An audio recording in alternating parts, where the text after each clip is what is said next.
Hello there my fellow holotable heroes, and welcome to another Conquest video guide. You will be able to find this and all my other Conquest guides on my SWGOH Life website, so if you haven't seen it yet, go and check it out. There'll be a link in the description below. Now you've probably seen the update last night. CG released it. It brought a few things, but finally they fixed the Conquest to the difficult levels that we've come to accustom to. So actually I'll be going through and redoing some of the boss battles. That video will be coming on later today. In this one I'll be going through Sector 4, just showing you some of the teams here that I used while playing through to get some of these feats knocked out. So let's actually review the feats that we have to do here in Sector 4. So I have to win with a full squad of Tuskens. Then we've got Evasion down 40 times, Armor Shred 20 times. So we'll again be using that CLS, Sabine, 3PO and Chewie team. If you come across a Hux node or a Phoenix node, that could be good. And then Riposte as well 40 times. Now the only unit that can really do it that most of us will have is Dooku. But luckily I'll show you there's a way to cheese it, do it in a couple of battles, because the mini boss here, they've got revised. But anyway, so I was lucky actually. The first node in sector was a Hux color and unmasked squad. So I will go in. However, I will remove Moss from my hand because now that he's relicate, he's hitting pretty hard. So he could potentially one-shot color and unmask, and we don't want him to die. We want him to be alive so we can land lots of armor shreds.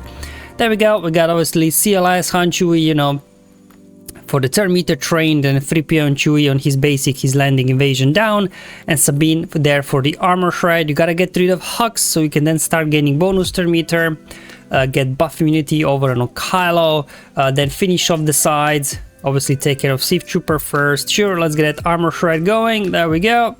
Let's go ahead, knock out pilot number 1, pilot number 2, and at this point you are good to go to just hit full auto, so not basic but auto, and just let these guys go to town. Lots of evasions down, obviously should be knocked out in one battle, and then Sabine getting a few armor shreds. I think I had one armor shred there on Sith Trooper, so on this one in total I applied 7 armor shreds, but as you will see I completed it here in this battle already.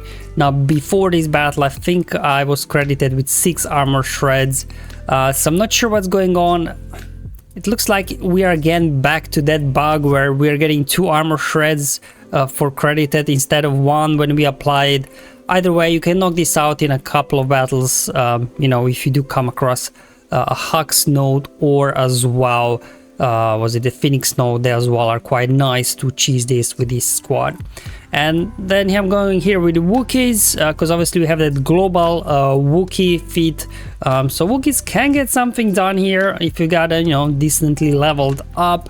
Tarful is pretty good, and hopefully you get Zalbar there to land an armor shred if you still need some armor shreds. But with my data this set, I'm just now burning through enemies too fast. Here I'm just looking which one is like the mass assist. I can never remember. Okay, it's the middle one. Sure gets mass assist. So here is obviously a 3PO and Chewie. Unfortunately he's stunned there because he's a droid, so Echo stunned him. But obviously otherwise his basic also could be giving some evasion down if you still need that. But otherwise I'm like, Zalbar buddy, get in here, get a turn, get me. He didn't crit. That's the thing, like Zalbar's armor shred is a bit conditional, you have to crit. And we've got Tuskens. Now I do have leveled up Tuskens, and actually Voluntary Vanguard was not doing me any favors here, because then, you know, if you don't have Voluntary Vanguard, AI will kind of spread the damage and you can probably keep everybody alive.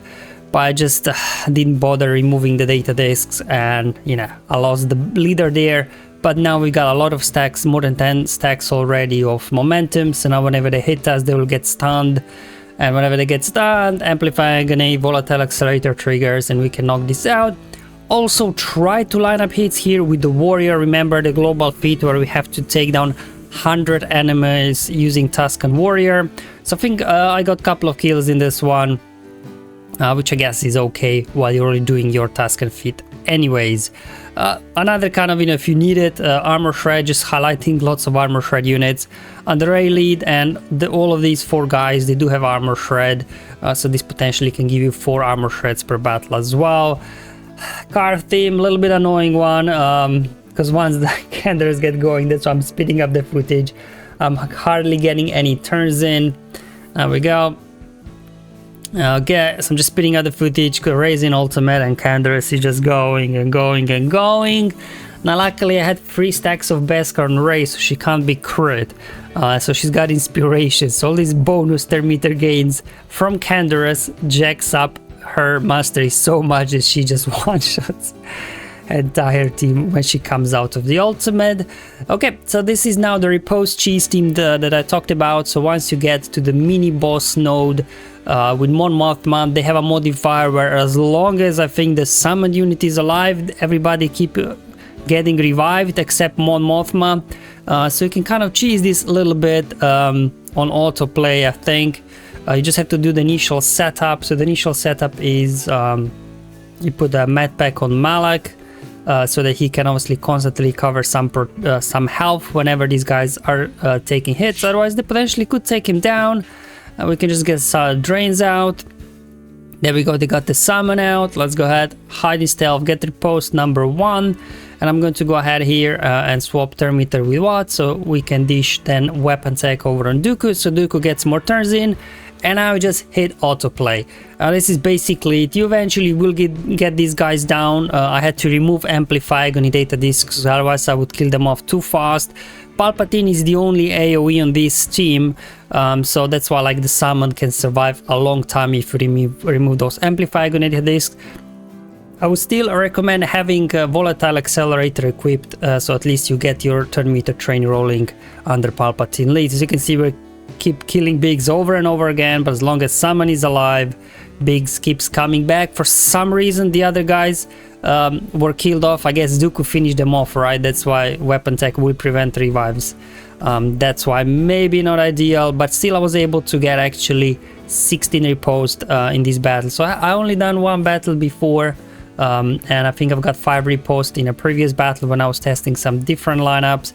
But once I saw the mini boss, got revives there, just hit it on full auto, and I went from 5 to 21 riposte, so I got 16 in a single battle. So potentially you could knock this out in like 3-4 battles depending on the RNG, so it's not as bad as it sounds, this feat, I think.